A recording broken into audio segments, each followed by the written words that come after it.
video. It is, it's an insectocutor. Insectocutor. Insectocutor. If you haven't worked with her, it's the infamous Jordan, Liam LK, or Liam Lick. Have you changed your name recently? No, you're still Liam Lick. Right, okay, there he is. I think I was the one that started that off, wasn't I? You were. Liam Lick. So we're here in the Language Hotel, also known as the Green Hotel. And it's got some really interesting stuff here. Real garnishes and massage. Some stuff in here. You can actually rent this bunker out as well, so wow, this is all the stuff that's in here. Lower floor, military radio room, Soviet threat, life support, government departments, attack warning room, Minister of State's office, BBC studio, ballistic missile early warning system, BT apparatus, video theatre, home office radio room, fallout scientist room, communication centre. And then we've got the upper floor, NAFI canteen, which is right next to us, souvenir shop, Royal Observer Corps room, decontamination room, radar operations room, female dormitory, sick bay, UK radioactive guided counter collection, bunker control room, take a breath, atomic weapons of mass destruction, stores, radar and military communications museum, and military vehicles. Well, my God, I'm not sure if I've got enough SD card for all this. What do you reckon? I don't know, I'm just gonna have to keep filming until my phone conks out. Yeah, there we go then. This is it. Counter-terrorist response level. Exceptional. Wow. So should we really be in here with that sort of level of threat? We've got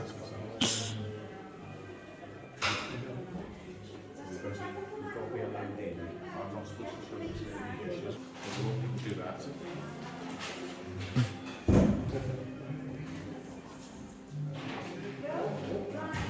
Oops, hello. Liam? Sorry. There you go. So here's the canteen. That's interesting. Military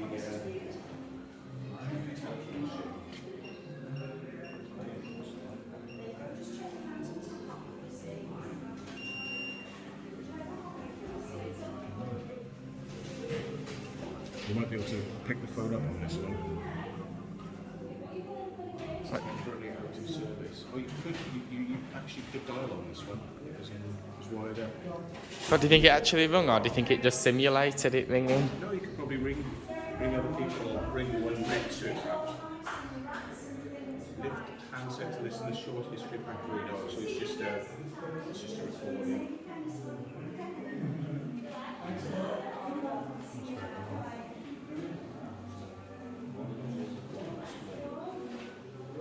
So this is number 1.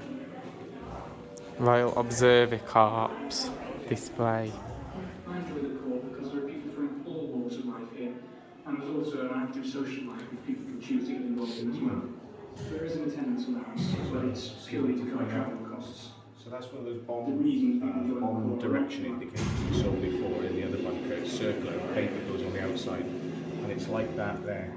So the paper goes on the inside, and it shows you the angle, direction to where the bomb went off. So these would have been the bomb pressure indicators, which we did see in the other bunker as well, but they've got 2 of them here. So they've got a small scale one and a big scale one. So you basically read off the air pressure. Air pressure, you know, enough to blow your eardrums, possibly pop your eyes. So Can your eyes pop? oh yeah, anything with a pounding pressure, you know, it's instantaneous pump pressure, like a shock pressure. They reckon it's mostly blast and pressure wave would kill people the most, I think. And then over time you just die with radiation, but the pressure wave is something they don't often talk about because you wouldn't really survive pressure waves in a lot of places, even if you're in your house. So maroons. So these were the things that they would fire when the radiation had cleared. So I think it's maroons when there's certain radiation, and then maroons when it's clear afterwards. So if they fire the maroons, there's radiation in the sky, so you have to go indoors. It's a warning. So yeah. still buy those on eBay, the little orange thing over there, you can still buy those. Pocket radio, oh my god. Pocket phone. Before both one channel, Pi radios. That's a bit big for a pocket radio. Oh, yeah, probably less than a watt as well. Some things that haven't changed since the Battle of Britain are the memories observers cherish of the fights they have made, and the satisfaction of a job well done. So keep a total count of all the bombs dropped. Slight projector in the corner. The Corps' old banner is marched off the parade ground. On this 50th anniversary of the granting of the title Royal, Her Majesty the Queen is here to present the Royal Observer Corps with a brand new banner. The old aircraft spotting role is no longer part of the ROC's duties, and since 1955, the Corps has trained to plot the location of nuclear explosions and to warn the public of the approach of fallout. All over the UK, protected underground monitoring posts have been built to allow operations to continue during a time of war. So we've got all the exhibits here, and we've got a special exhibit here that he's like the siren. When you prod it, you sort of make like loud noises like, "Oh, the nuclear bombs have landed!" louder than an air raid siren. I just went. Nuclear threat detected in region ZA. Please contact your nearest officer immediately. Do not use your telephones. Oh God. For nearly 2 years now. I'm Really a weird leading observer, uniforms they have. which means I'm supposed It to was just instruct. like a way There are that 10 members on the I think a post. lot of people Although come for out of the army exercises, and were a bit there's bored, like the three elderly duties. people used to get involved in Royal Observer Corps stuff. But I wanted telling you the direction of the airflow. Maybe it's segregated, so different rooms you can segregate it. So maybe that air conditioning duct in there is to somewhere else. So in a fire you can suppress and individually isolate different air conditioning and ventilation zones. Yeah. All the observers in the group are commanded by the group commandant, who's also a volunteer. These are the P buckets, so that anyone who's operating on the board, when a new nuclear bomb is dropped, they can just pee in there without having to go into another room. Yeah. Yeah, Jordan believes me. Or they go upstairs and they just pee on floor and it drips down from top. That's what it was, yeah. It was the P floor buckets, yeah. They've overflown.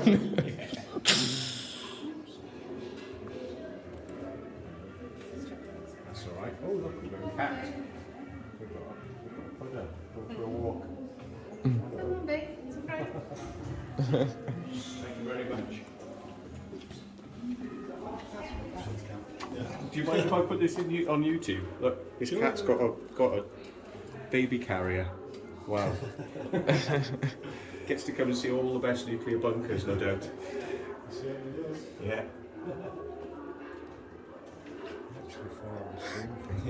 Cat's like, get me out of here.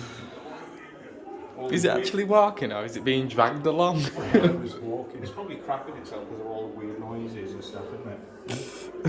Right, so where do we go? This way for the tour. Room 2 and 3.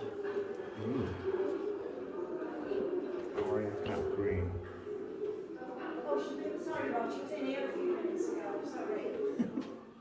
There is a telephone call for the So yeah, chief literally it did used to have a radar There is a telephone here, call for the chief and it would have had plotting screens like these up here. So the guys now plotting radar.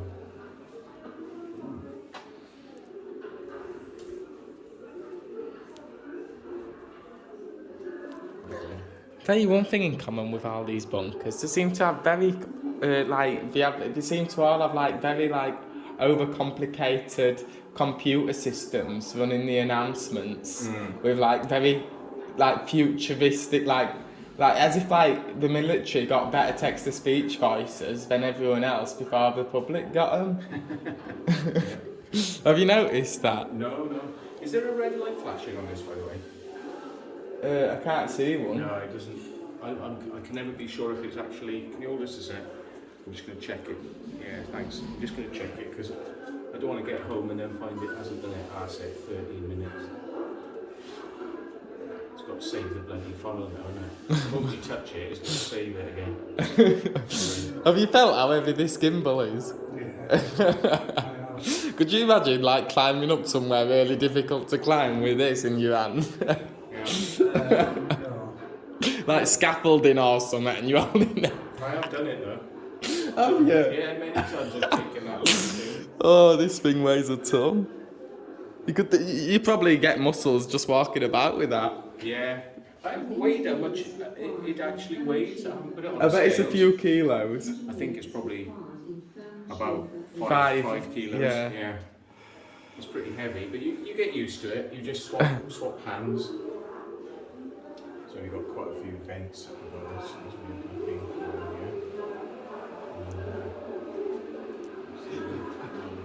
Oh my god! I've just thought something. Do you think they have one of those shit pipes where like, everyone's feces goes? Probably. With a lot of farmers feel. Lots of information.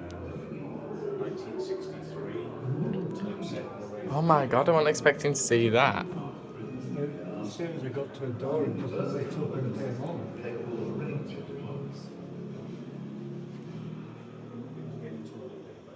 By the time of its final withdrawal from service in 1998, WE-177 had been in service for longer than any other British nuclear weapon. The story begins in the late 1950s, when Britain was considering the need for a multi-purpose nuclear weapon which could be deployed. Do you think it's actually switched on, that radar, or do you think they've just got the motor spinning? Just the router. The General Staff Department of TSR issued a delivery carrying the nuclear armament by a A lot of those radars are 250 watts to 1,000 watts. Just a kilowatt is enough to start. Yeah, but it is a nuclear bunker, so what they could do is they could have opened it to public to get civilians to walk in, and then as they're walking around looking at the exhibits, they're pumping you full of radar. Yeah, radar waves, yeah.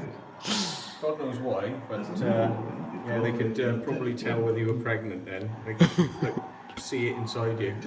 That's a weird phone, what's that? That is a weird one, isn't it? What does it say on it? Dial, speak, monitor, Raycal. It's like a field phone, switchboard, CB line. I mean, anything military that you could put in your hand, they've got to make it like that and then charge them like £50,000, you know, for that. Which is, it's just a phone, and those switches are just like pick the phone up, put the phone down. Have it? Yeah.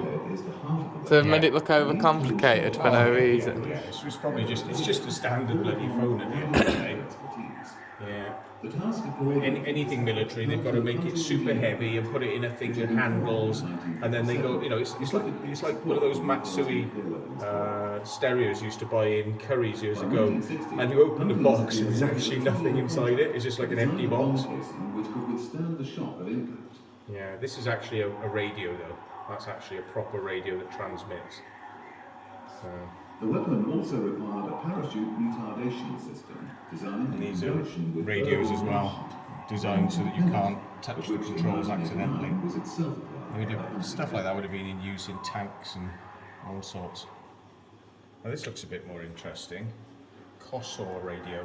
Alright, that's probably an encrypted radio, but don't quote me on it. It looks a little bit more sophisticated.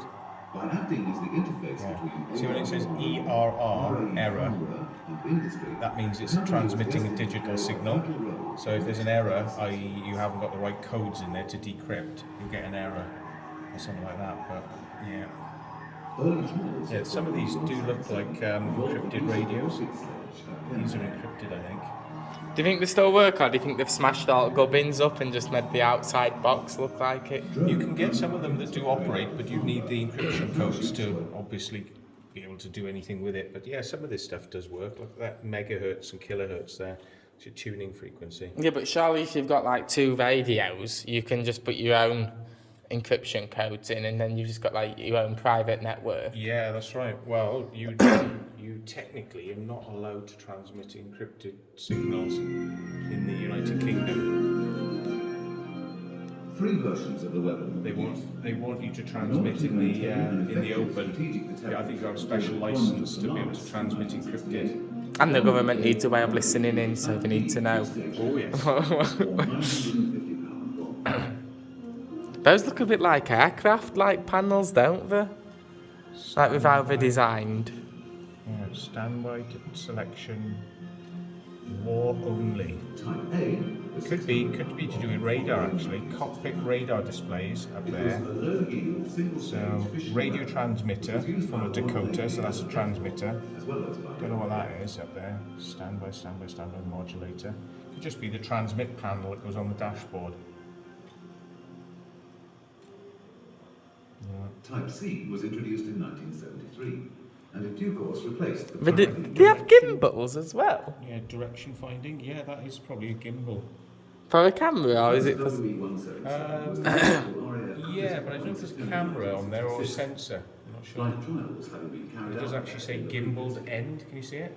Originally carried by V-bombers, over the ensuing decades, the weapons of Yeah. service were But it says it's an anti-submarine scanner. including the Jaguar. This scanner was mounted underneath an aircraft to scan the sea for enemy submarines. So it might have like some sort of like ultrasound or something on it, what's like spinning or something. Well, no, I think this was actually the camera, and they would have a screen inside the aircraft. So even though the aircraft was going like this, it would be a very steady camera, and they were using that to look for submarines.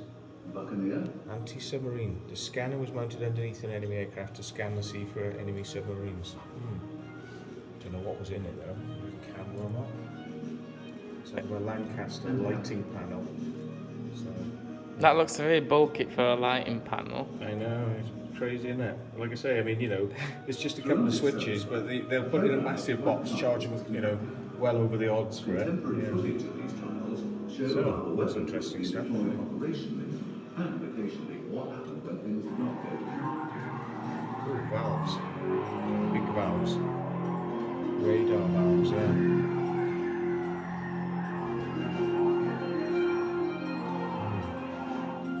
Powerful transmission valves. Kilowatts. Can you turn them on and see them glowing? You could do if you power them up, yeah, some of them will probably still work.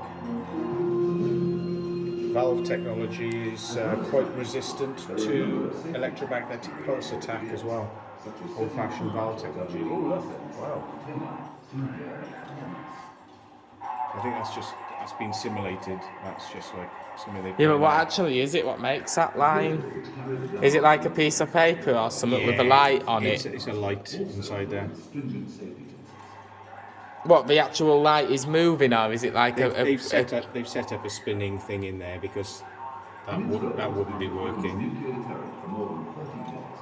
It looks like a piece of paper what's painted black with just enough of a line so when the paper spins you can see the... It's funny, it doesn't say who makes this.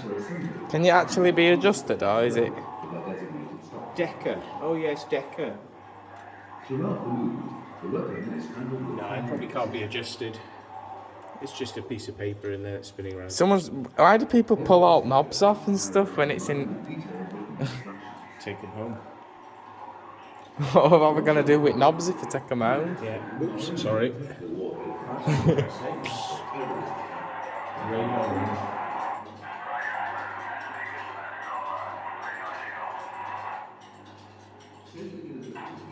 I bet it looks like that's been dripped on by water, that bath.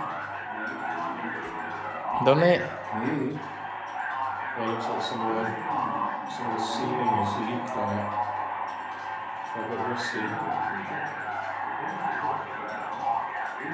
A bit rusty and crusty. I need to get some cheap cleaner on that.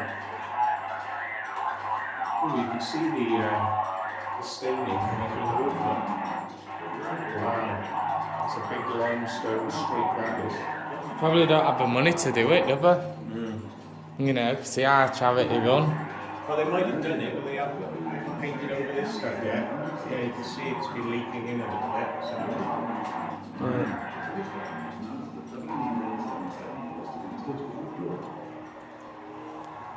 Sorry. I quite like that This display. looks like this is the radar scanner off the front of an aircraft.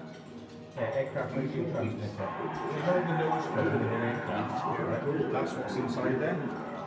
It's like in some cases, and like some of them are facing the ground, and some of them are facing out. So yeah, a lot of the ones these days they sort of go back and forth like that, and they're for weather. But this might be one scanning the ground for targets on the ground. Yeah, most likely. The earliest assembly facilities were already dismantled the URBEX. And on 21st of August 1988, the painstaking breakdown of the very last one was completed. In New York, there was no W177 possible. Line check, sweep width, sweep rate, sweep amplitude. This is like a portable radar operations thing. Sweep width, sweep rate, max amplitude, frequency control. So how fast it goes around, and how thick the line is on the radar. Do you think they actually carried a bat about in field and used it? Probably in a vehicle, an armored vehicle with a radar on top. Or in a tent, you know, they could have used it in a tent. You sometimes get, like, next to the tent, they'll put up a portable thing like that one. But that would have been the gubbins behind the scenes to operate it. But won't people see it then spinning about in distance if it's? Well, they would do, yeah. They're camouflaged, a lot of these things, but they would see that. Yeah. So this is a nuclear warhead container. And that's an actual nuclear warhead, a nuclear bomb. A warhead would have gone in that. And they have all these in the London borough bunker. I went to put the name on the screen of what it was. Wow.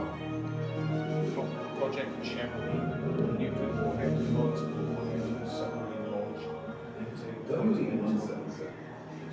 For more than 30 years, this freeform nuclear bomb was a vital part of Britain's nuclear arsenal, providing a versatile weapon system capable of a range of devices. By the time of its final withdrawal from service in 1998, WB-177 had been in service for longer than any other. So does that be like recirculate the air then? Because like it's like one of those dive suits where you breathe oxygen in and then it absorbs the CO2 when you breathe out. Isn't it? Respirator. Yeah, it could be. It could be to help You know, breathe, 'cause- like where you breathe and it like recirculates so you've got oxygen for longer. yeah, well, that's to do all with radiation. So yeah, that'd stop the air coming in and giving you radiation poisoning, I would say. Despite the eventual cancellation of the TSR-2 project, Yeah, like a breathing apparatus. Yeah. It was a multi-role weapon capable of air burst and ground burst, deployed either ballistic or retarded.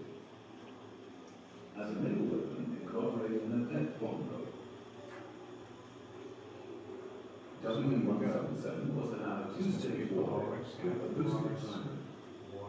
On March 1st, 1962, 1,200 feet below the Nevada desert, the primary device was successfully detonated in the first of Britain's underground nuclear tests, codenamed PAPS, with a range of expertise. The task of coordinating this effort fell to Hunting Engineering Limited. We should buy an ejector seat and have a go. Specifically, Do you think they're fun? It would be. I know of someone who I'd definitely put a two-year contract to design a bomb casing in my which car. would withstand the shock. in my car. I'd make. Which film is it on? You could put it in your car and you could have like a little latch so when you press button on the ejector seat, at top opens and it says poof. One of the Fast and Furious as well. They put ejector seats in the car. Wow, Soviet heat-resistant suit. Well, mine had one of those. It looked pretty cool. Companies were awarded a design contract for WE-177 in 1964. For like fire suppression. AWRE, RAE Farnborough and Industry, the company was destined to play... You could go URBEX in it. What would people think if, like, you walked in and security saw someone doing a bath dressed like that in like a... They would shit. Burst transmitter. You would put Morse code onto this thing, and then it would play the Morse code at incredibly high speed. So a 20-minute transmission would come through in seconds instead of being like dead, and the whole like transmission in 20 minutes would be like in seconds. If you recorded it and then you slowed the recording down, you would hear it like it in its original That's what you're format. meant to do, yeah. But in order to transmit it quickly so nobody would know it was coming and what frequency it was on, that's why they would record 20 minutes on a tape and then play it back at incredibly high speed. And then, you know, they wouldn't be on air for very long, so nobody would be able to track where they were and tune it in properly. Yeah, but we've got the equipment to record every single radio frequency. They have now, but back in the day, they may not have. I actually know somebody who had a pair of these and they were working. They were pretty crap as well, actually. Russian night vision goggles. Well, are they as good as your scope? No. Pretty fuzzy and not as bright. Soviet nuclear submarine deep level. I've got an itch. I had to go out walking a bit because I had a bollock itch. You did it here first. What was making you bollock itch then? Was it the radioactivity in you or something? Yeah, it might have been the radar waves. Yeah. Yeah. Well, when you've got a bollock itch, better go and check it out before it becomes a tumour, isn't it? So yeah. So that's some sort of like ranging equipment. So you can tell distance and angles and things like that. So it's a Buccaneer bomber radar pod. There we are. So that would have gone on the front or on the bottom. And it would scan back and forth. It would scan back and forth. Martin ejector seat.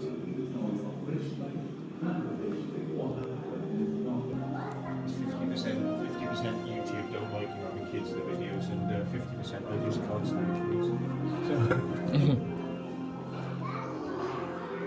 Don't like looking at them, listening to them, smelling them. Just say no, folks. Control room. No unauthorized access.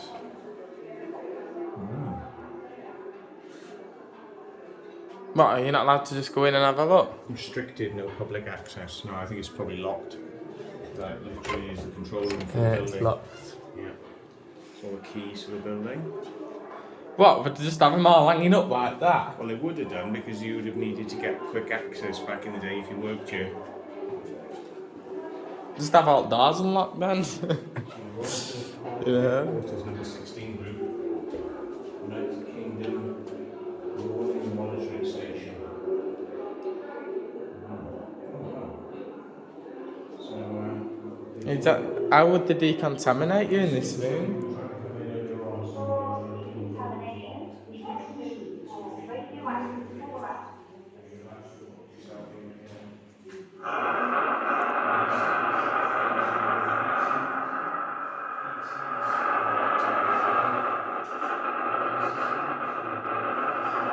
So that would have told them how contaminated you are.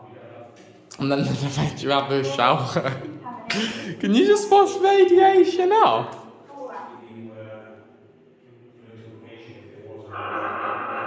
You can't just wash radiation off.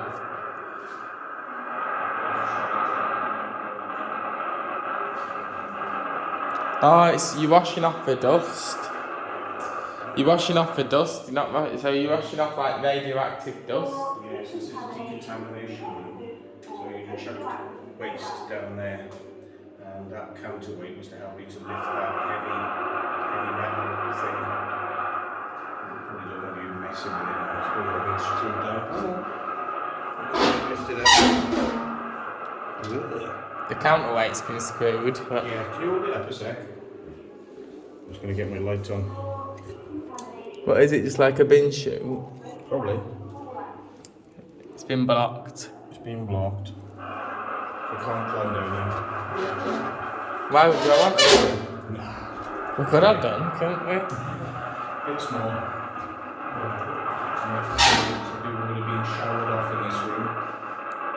But do you think they'd use that contamination monitor to like put against the skin and then it'd go boop, boop, boop, boop, and then it'd have a shower to wash all the dusts off? You wouldn't want any contamination on your skin. It was to detect whether there was any contamination left on the suit. So you have to wash everything off your hands, your feet, your suit. When everything was washed off and gone down the drain, you were no longer registering. Then you could take the suit off. What, you'd have to keep showering until it didn't register? Yeah, you get dust off the suit. If there's any dust on the suit, you wouldn't want to take the suit off because you could, bring it in. So what if like it took you an hour to get it clean? They can't expect you to stand in shower for an hour, are you joking? Well, they wouldn't let you bring it in. You wouldn't be allowed to come in if you were contaminated. You wouldn't be allowed to bring the suit in, and you wouldn't be allowed to come in. But how would they know? How would they know? Because if they just go, you go and decontaminate, you could just go, shh, oh, I'm done now. Yeah, well, you'd have to be trained in doing it, and it might have somebody on the outside of the door, so when you come through, they'll scan you. If you don't scan clean, they will let you come in.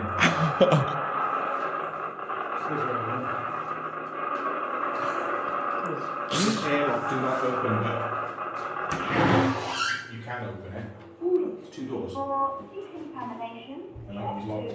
for radioactive fallout. You can see the rubber seals around the door for the airlock. I don't think you'd have been able to open it originally because of the vacuum from the air conditioning system. It Oh, yeah, you would. Yeah. Right, but would you not feel any resistance? Yeah, you would. You'd feel resistance, but But I thought like it vacuum seals you from outside and then it causes like such a vacuum pressure to stop doors opening and it just... no. Well, what happens is in a bunker, they pump in more pressure inside the bunker. It's noisy in here. Hang on. Let's come over here.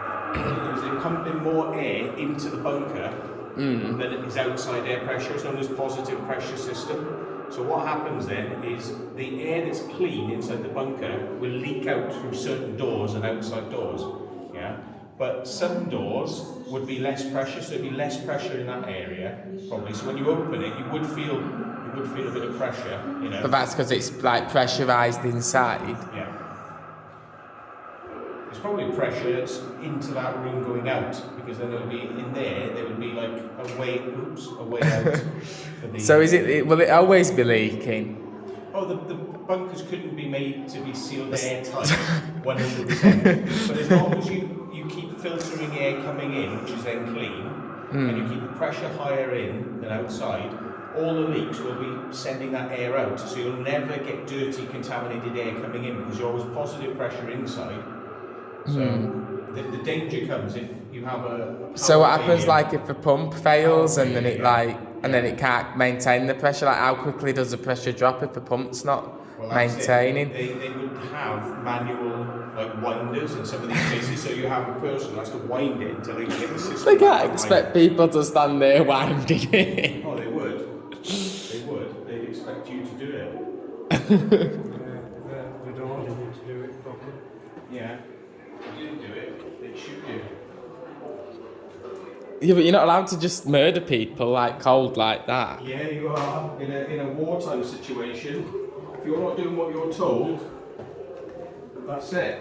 You might have one slight chance, but they're basically going to say, right, if you don't do what you're told, we're going to shoot you. That's it. So what's it to be? And if you're like, oh, screw you then, you'd be like, right, take him out the back and shoot him.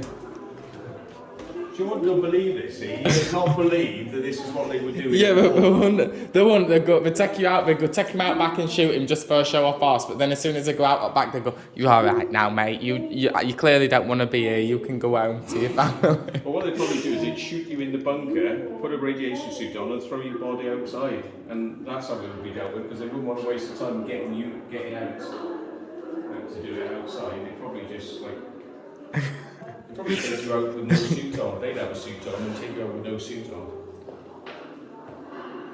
It just seems too unbelievable to me. Yeah, well they might just chuck you out the door, but the radiation would get you, so it's like...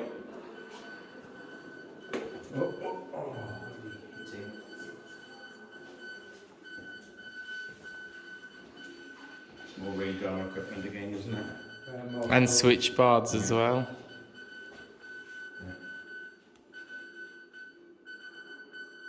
Manual speed Morse code is one of the most resilient ways to transmit radio, still is today. You can get all around the planet with Morse code. You can even send a signal to the moon and bounce it off the moon back and talk to people on the other side of the planet with moon bounce. But you can hear it through the noise, you can hear it it's one of the most resilient signals there is out there. But the speed that people can transmit on mean that these days they have like faster transmitters that will be about 20-30 times this speed. But, yeah. Yeah, but I couldn't be asked talking to people in Morse code. Well, Just use voice. Well, you say that, and yes, you can use voice, but voice has a limited distance, and there is if you're trying to get through a lot of interference and jamming, and people are trying to jam you, Morse again would get through. So. Could you imagine having a really detailed conversation in Morse? It took ages. It does take time, but the very good Morse people can do I think it's 20, 30 words a minute or something like that. I think they can do, and then they can abbreviate things as well. Like good Morse operators can actually abbreviate certain words and things, so it does cut down on the time. And the thingies are behind you. And there's a ladder there going to one assumes a hatch or something. Or is it water tanks above us? Send your own secret message on our military Morse code training set.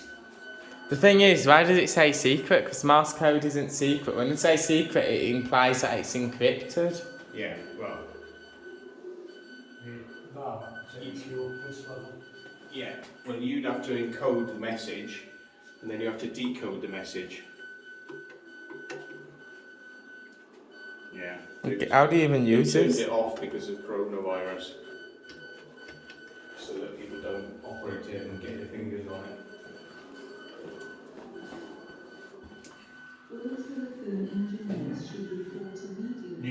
Nuclear shelter experience. Oh. Nuclear shelter experience out of order. Spy mice have eaten the wires. So it's out of order. But can you go in there? It's just an empty room. Please wait in the shelter. A detonation flash is timed for every 5 minutes. It's been turned off. It stinks here. It's got bunker stench. Press for the shelter experience. It's not working now. I won't press it if the wires have been. Look at the ceiling. The rewiring it. Look. Yeah. Oh wow. No, I won't really try and press it just in case it blows out fuses. Or do you think they'll have RCD'd it separately? Yeah. You might not want people going in there because it's a small room. So risk of contaminating other people with COVID. It's like, how many achievements can you have? It's like all the way down your leg. Up your back. What do they do? Do they just give you some, what do you call it? What, it's like, what do you call it? So strands or things that you put in needles? Oh, cotton. Yeah, do they just give you like strands of cotton so you can sew? Is it if your buttons come off, you get a needle and you get your strand of cotton and you sew your button back on? Well, it could be, but no, but I think they're for placing the medals and things like that. I don't know. Tells you what they are. So they're like medal, yeah. So you get like a medal like them ones. So it actually tells you what it is. Yeah, but they all look like. It looks like tat. So it don't even look. Yeah, it doesn't look good. Yeah.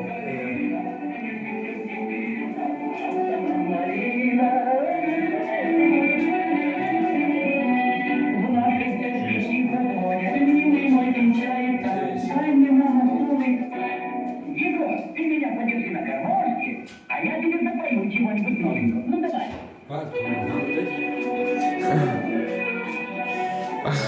RPG. Could shoot drones down with it. It'd be a bit overkill for shooting a drone down.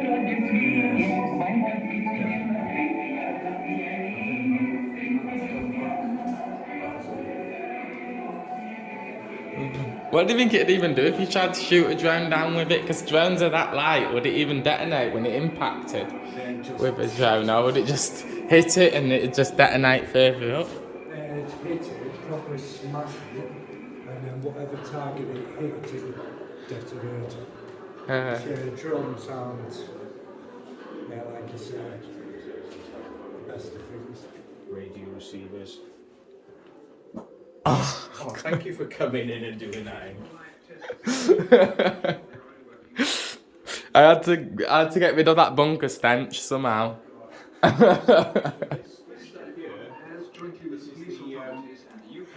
Wire warning system. British Telecom had these wires all around the UK, and they would have been in police stations, military buildings, council offices, and but the need is further heightened by the fact you that can see the signals deflecting there. And I think what they had is two telephones, so two people could listen to the message at one time to confirm it was coming from, the correct place.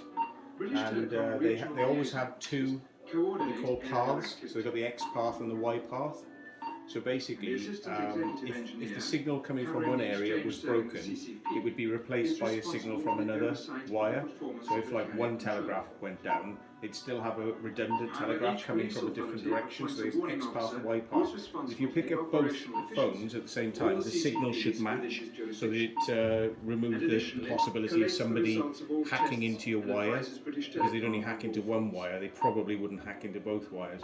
And then if you pick up the black phone, you can listen to or speak to a command and control centre. So I believe the red ones were only for listening. You were listening to a broadcast there. That was a broadcast system. The black one would be to speak back to them, to ask them questions. So, yeah. So these were in all police. I think major police stations had them. The network will provide an annual income of 36. Yeah, but look at how big it is nowadays. You could have that like tiny. Yeah. Well, this is probably for a control centre. They wouldn't have had this in each telephone, in each police station. They would just have one of these smaller boxes here. That's all they would have had, with a couple of little boxes on the wall. It seems overcomplicated. They should just have me talking every now and again, going, "Everything's okay. Everything's okay. Everything's okay." And repeat like that. If you don't fall asleep, you'll be alright, wouldn't you? You'd have to have you working 24/7. I'll just have it on a recording. And then with keyboard buttons, and you press each button for each thing. Everything's okay. Shit. Everything's blown up now. We can't do well, So this is a briefing room, like for Home Office, so they could have told people what's going on. Briefing room. And then you have BBC offices and studios.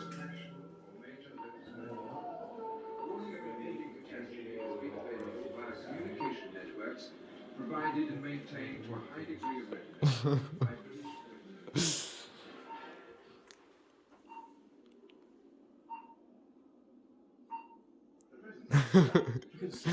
computers down there. Now to be replaced by a modern network advantage of electrical and telecommunication technology. Well, they won't be the original ones anyway.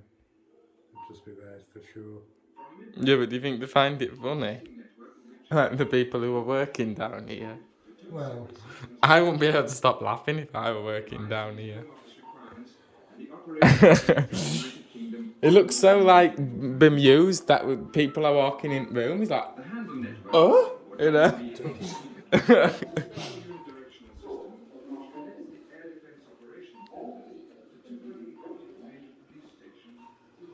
that's where the radio transmission equipment would have gone, so this is where the broadcast transmitters would be.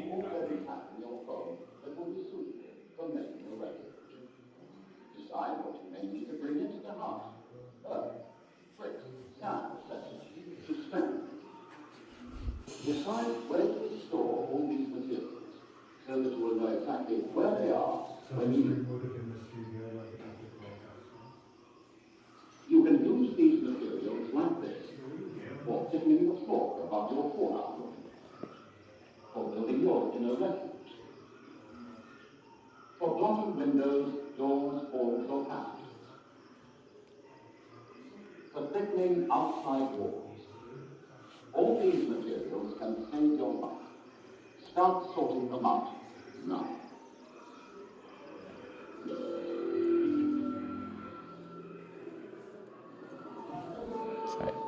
Black out that room.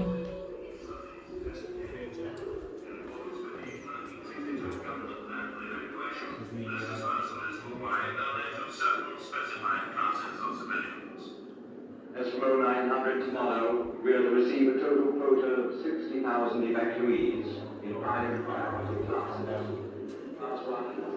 Is that a real clock or is it just? It might. Or is it just a photo on the wall? I can't see 3 dimensions. Oh, I can now. Yeah, it's a real clock, but they've probably stuck their own sticker on it.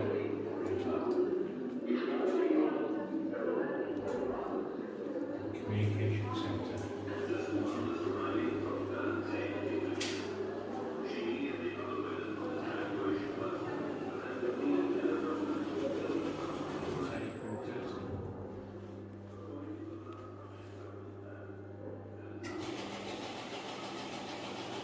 What, have you actually got them in operation?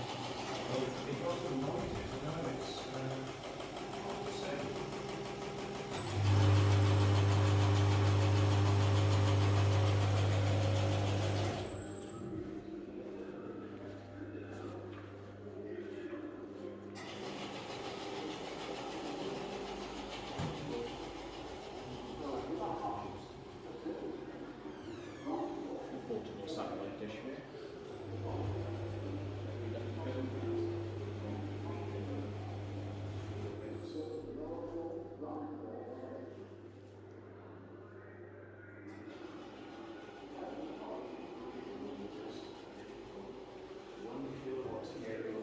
Unit. So 1 kilowatt transmitter.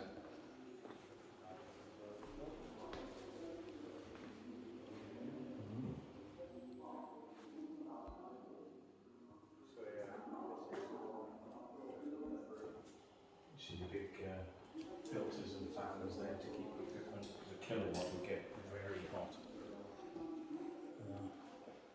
Is that filters or is that rubbish in it? It would be an air filter, but it's Deteriorated. Yeah. Surely it'd just be like a really fine like sponge or something. Yeah. This is the home office radio room. So here we go. Wow. This is the fallback switchboard for the in case the electronics got bombed out. And a lot of these bunkers would have been lined with metal to stop the electronics getting bombed out, but if it did, you could go back to switching with old-fashioned wires and plugs. Why did they even think about if it did it? It's very unlikely if they've lined it with metal. Well, yes, you can never be certain that it might not, you might get a little bit of leak of energy get in here and start taking equipment out. It's one of those, I see what you mean about knobs, the knobs. This is one of those things that used to produce the pips. So you'd have had those in police stations, government offices. And that's what I was saying, you've had a little one of these in some government offices, and it would just be sitting there in the corner of the room going pip, pip, if you kept it on. What, they just had this unit itself, they didn't have all of that Yeah. big computer? Message, tobacco bins can cause damage to telephone equipment, so don't use. Oh, this is, wow.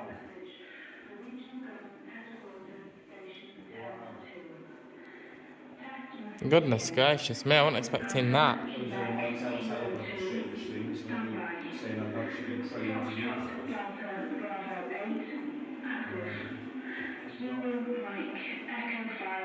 Signals equipment. Test message ends. Telephone equipment, Test message and exchange equipment. SX 2000 lines 1 to 8. That's And amazing. data on emergency communications network 2, county main lines 5 to 9. End of test message communication. Wow. Something in that. Definitely something. Yeah. This is a routine British Telecom emergency communications network test message for Regional Government Headquarters Station 10-2. Test message begins. Alpha, Quebec, Kilo 2, standby. Foxtrot, Delta, Bravo 8, active. Zulu, Mike, Echo 5, disabled. Test message ends. Retransmit test message Fox on SX 2000 lines 1 to 8 and data on emergency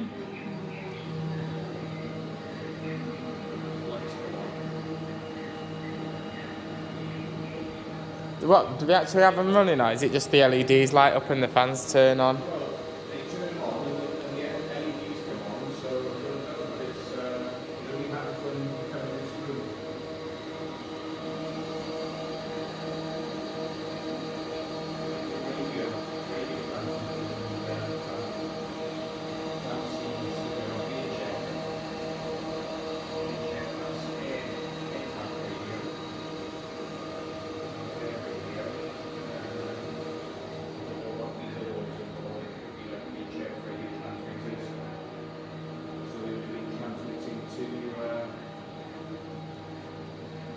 Radio stations and airports in the area. This was a radar station for the military as well, so now that thing up there is the list of all wire connections. Say earlier on that they had the police stations, and they also had a dual path. So if one line went down, you'd still have another line coming from somewhere else. So every single station always has at least 2 wires coming into it. So one wire would then pass to the next station, and pass to the next station, and pass to the next station. But if that wire went down, you'd always have another wire coming to you. So every crisscross, you would always have wires going in multiple directions. That's redundancy. So 3142 kilohertz, that's shortwave. We're transmitting on shortwave frequencies on this side.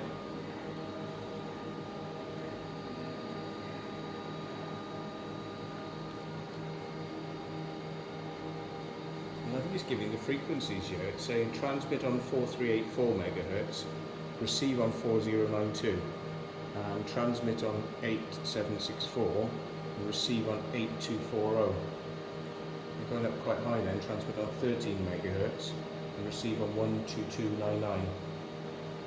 So there's quite a number of frequencies going on here.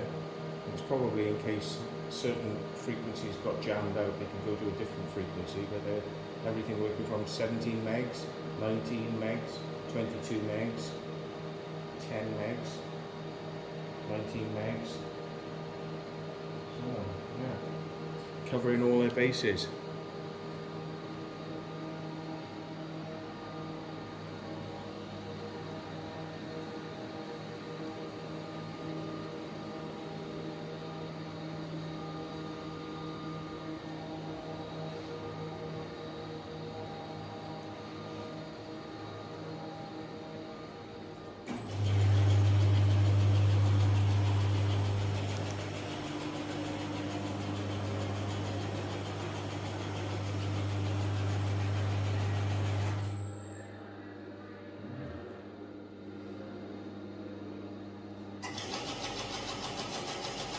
know if that's like a startup when they start those things up. They, you know, the test startup, they probably go through a cycle and they test them once they're ready.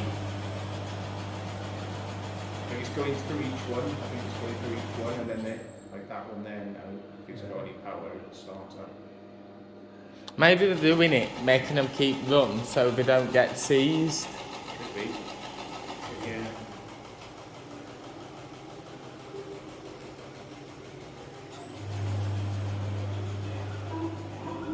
Authorised persons on the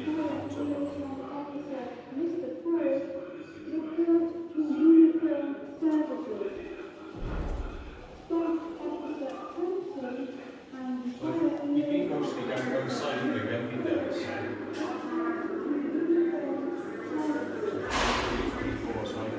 I think it goes back up this way, so if we go back down, we go in, and we're sort of like going in the direction they want us to go in. Emergency water supply.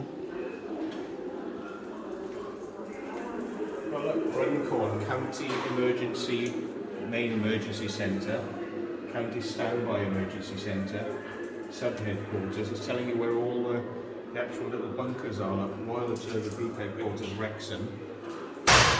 Green, that's this one. Crew, Sub-Headquarters, Wilford, Sub-Headquarters. Can we get into them? Well, you've got to look them up on the map, see if they're still there. They could be privately owned now, bunkers. Yeah, but if they're just abandoned, we can get it. We can try and get it. Check them out. This is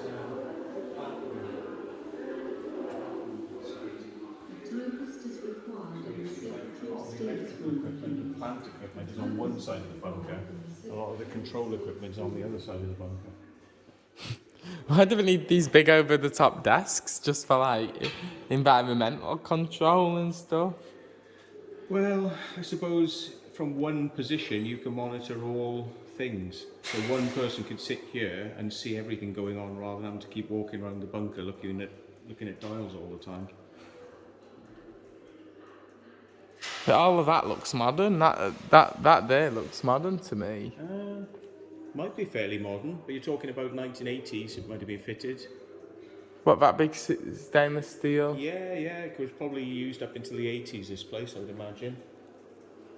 I mean, it's all fairly modern switch equipment and electrical equipment, isn't it? Yeah, they'll have had to put some modern stuff in to keep it going. Hello.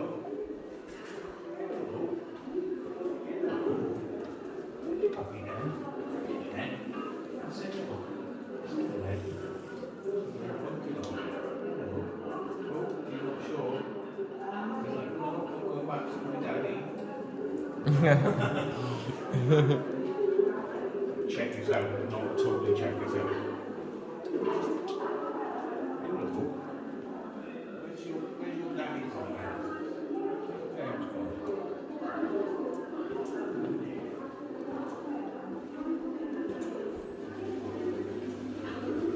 Right, UK Radiation and something Operation Centre, is it? UK RAOC. Aircraft Operations Centre. Radar. Look at that display on that wall. Wow. That's pretty impressive, isn't it? Yeah. And it's like all acrylic panels, but light up different. Yeah. Depending on which level it is lit, the panel will light up, different messages. So, quiet. TV briefing in progress. What, do a TV briefing in here? Unless it was a newsroom or something, information room, it says on the door. Yeah, well, this is where they would know what was really going on with their radar state. Probably they were checking stuff in here. Look, that's a NATO teleprinter, so that's probably NATO encrypted information coming through. So they were keeping a contact with NATO headquarters to see what they were saying was going on. Because of course the Russians would fly across Europe or fly down from the north, so NATO would be involved in finding out what's going on nowadays. It's got a slanted sides and it sees in different directions. It doesn't actually Hello. It doesn't actually have to move. It's a radar, but it doesn't actually turn. It uses the radar frequencies to be bent, so it sends them out in different phases. And if it sends them in a certain phase, the signal will bend. So what they do is they make the signal bend left, right, and up and down. So they can scan left, right, and up and down without actually having a moving head doing the same thing, scanning like a television. But yeah, so the signal comes out that way, and possibly the other way as well. It's a three-phase, phase radar without actually turning.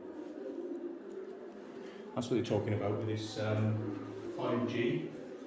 They use phase there. They transmit the signal, and then depending on where your phone is, they phase change it, so they can actually bend the signal to an individual mobile user in a direction.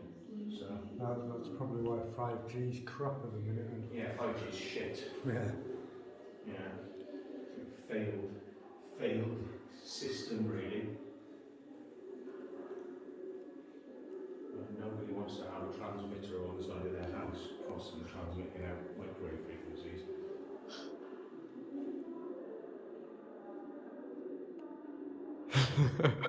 Why not? It'd be funny. You can opt in to be the first then, so you can have lots of tumours if you want. There's Fylingdales. That's where they've got that radar I was talking about. It's halfway up the country, it's sort of out there. Yeah. I think Bulmer is a radar station. It might still be in use today. Bournemouth's an RAF one, it's in Northumberland, isn't it? Yeah.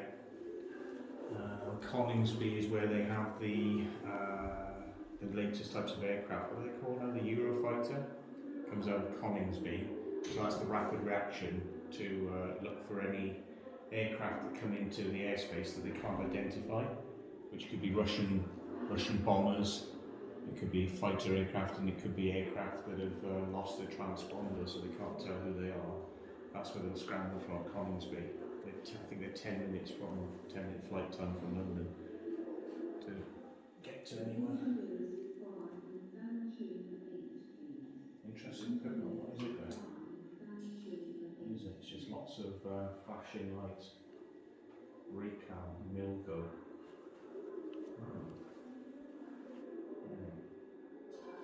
Comsec, your sonar is not secure. What's a star now? It's just a radio, like a field radio. Your sonar is not secure. You have secure radios and insecure radios. You have to know which one you're using. So don't be transmitting something by mistake. Yeah, but look at how basic it looks. Why didn't they just give them both hangs? Well, this is old technology. You're talking like 70s, 80s, this sort of stuff. Big, heavy transmitters, massive aerials. Everything was built to be, used every day and smashed around as well, and waterproof to a degree. I think the best thing they can do now is just give everyone both hangs. Well, they do have small radios like that now. Very similar to the ones the police use, like Tetra size. They're more like mobile phones, the radios they use these days. Yeah, the Motorola, aren't they? Yeah. And I'm just going to check this puppy is still recording. Your glasses have gone wonky. I know, because I'm going to take it off. Yeah, it stopped. Oh, so there'll be no boller kitchen in that 360 video then. Well, can you almost tell? There'll be people in your comments going, at timestamp 33 minutes and 45 seconds, Jordan had his hands in his pockets, itching his bollocks again. Oh, yeah. Yeah, we might have missed Jordan's ball scratching. On the 360, so I'm using gone off. Telecoms officer. There we are, that's one of those extraordinary radios. Big old crap like that. Shut up. Yeah. They won't make you walk about with that. Yeah, but you take it out, there's a charger there, you take it out of that. But you probably find the batteries only last a couple of hours at the time. Yeah, but that'd be like I wouldn't want to be walking about with that. I'd say, oh, I'll take my bow fang Yeah, but not these days. This is old school technology. from 80s. Yeah.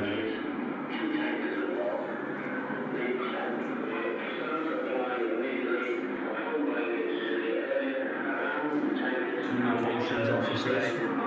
Don't know what way though.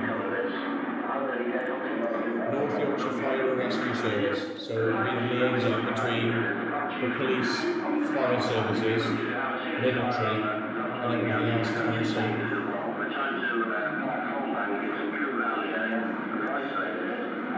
Probably managed to keep that. But the only reason why they probably managed to keep that is because North Yorkshire's very underfunded, so they were probably the last to get rid of that display. Well, the tellies have very snazzy bezels on them as well. How come we don't put bezels on tellies like that nowadays? But remember again, you might have been talking when this was designed, it might have been like the 70s, and they didn't have video projectors of this size then. So designing with a little light and a relay would have been their equivalent of what we have today, which would be a big video projector.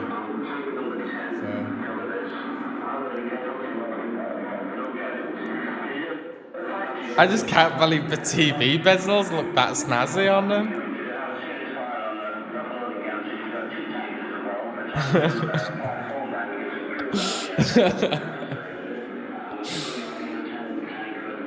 They always love having things in big, massive containers. It's like when you're going behind there, the equipment's probably only like about that big, like going behind it. It's like massive panels, big boxes.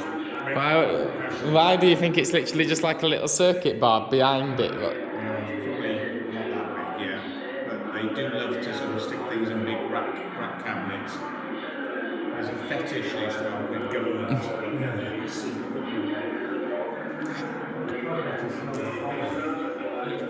It's probably got like nowhere near the amount of power and its sophistication as a Bofeng, and it's in the size of rack cabinet. Do we still do that today? What? We still do it today? Well, yeah, because it's a way they always try to, charge loads of money. So if you can build something big, it's like broadcast television cameras, huge things. The reason they make them that big is because they like them heavy because they're harder to shake. But ultimately, when you go in them, the technology is no bigger, no better than something that's in a handheld camera these days. But they make it big, say it's professional. And then people go, oh, it must be worth that much. £30,000. You can pay like £1,000 for. So this is the manual system I was telling you about. You might have seen these before. So that's an air pump. So if the systems down here failed, they might have to resort to using that pump until they can get the other systems up. But these sorts of pumps were normally in small bunkers. I'd tell them I couldn't be arsed with that. Yeah, like government level bunkers, like in basements and libraries and things like that. They would have these sorts of things. Smaller bunkers. Yeah. They might have had that sort of thing in some ROC posts, but to be honest, most ROC posts were. Oh, there we go. Most ROC posts were told to just get on with it. You're going to die of radiation, so just have a nice day. There's a little bed down Yeah. Bed underneath the stairs. That's a bit cramped. Yeah. But this is basically the sort of kit they would have had in their ROC post. What's this then? Quebec again, drivers maintenance. So this is a Russian equivalent then? I wouldn't have had the Russian equivalents in this bunker originally. No. They're putting it in here to show what the Russians would have had similar to our sort of stuff. Those look like launch keys there, don't they? See, like two launch keys? Launch keys in a button, and then launch key in a button. Yeah, but they look very basic, the locks. So maybe... Ah. There we are, look. Two missile operators would have armed the missiles with special keys and launched them from two red firing positions. That'd have been alright if someone with lockpicks got in with a lock that simple. Yeah, you'd have had people in here with weapons to stop you getting in. You wouldn't have just been able to walk in and pick How do you know? No. Definitely not. There would have been all sorts of procedures because it was been permanently manned with security outside. You know, you'd not be able to get near somewhere like this.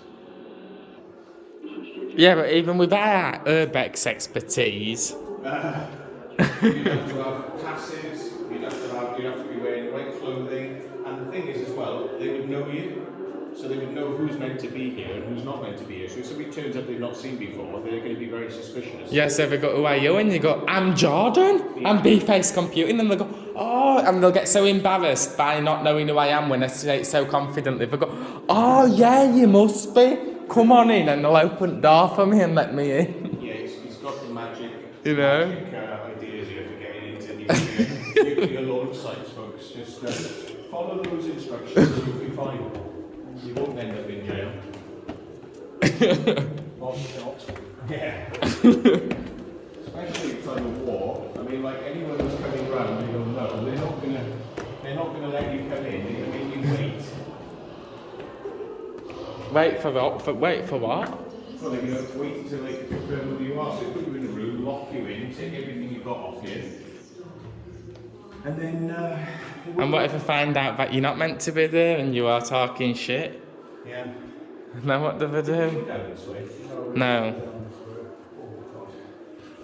This is backup power and there's a transmitter receiver. And a few decorative plants. Marconi. Yep. Marconi and some plants. Transmitters. Yep.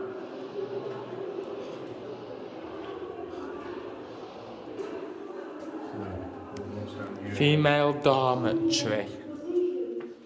Female dorms, so they would live. The dormitory's lighting's not working. No, it's all done on a motion sensor when you get in here. Probably. It should be. Wave your arms around a lot. Yeah. Colossal. That'll be alright.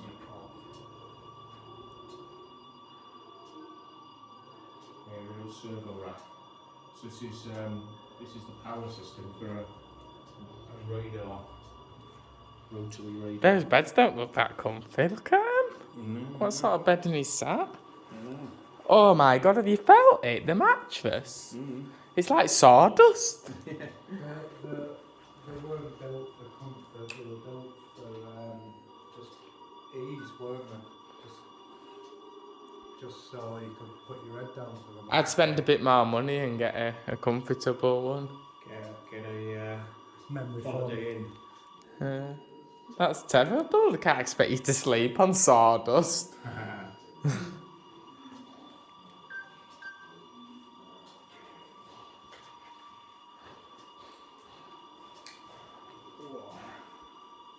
VLF transmitter control. VLF, my god.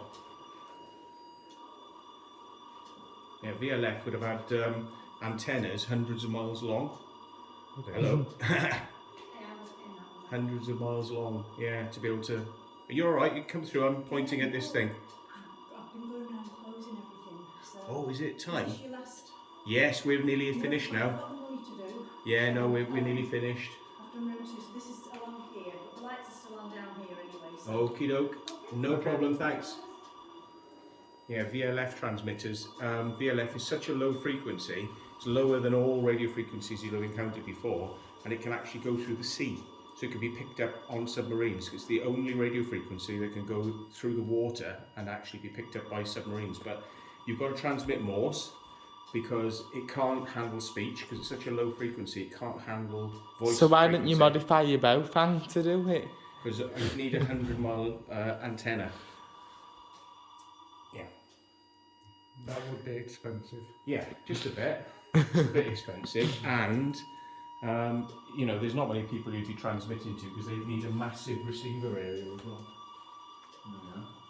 So that's it. I think we've kind of done it now, haven't we? There's 27 we hadn't done. Yeah, she said down there. She said down there is still on. Alright. Bands, shirt and shoes required, support, cleaner stores. Your tour ends here. Ooh, first aid room. So the tour ends here. This was one of the first aid. Nice. It's disgusting. I don't want to listen to somebody having an orgasm. Sounds very low bit rated, doesn't it? Why do they bring people in here if they're having an orgasm? Give them a Valium or something. It's like calm them down. It does sound like she's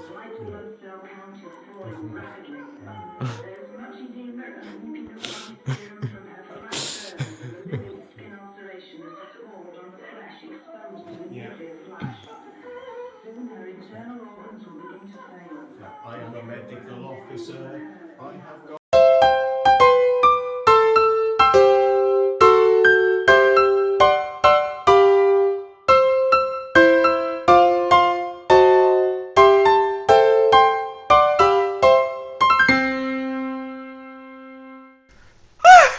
Oh no!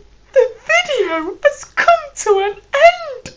Please check out my other content and subscribe!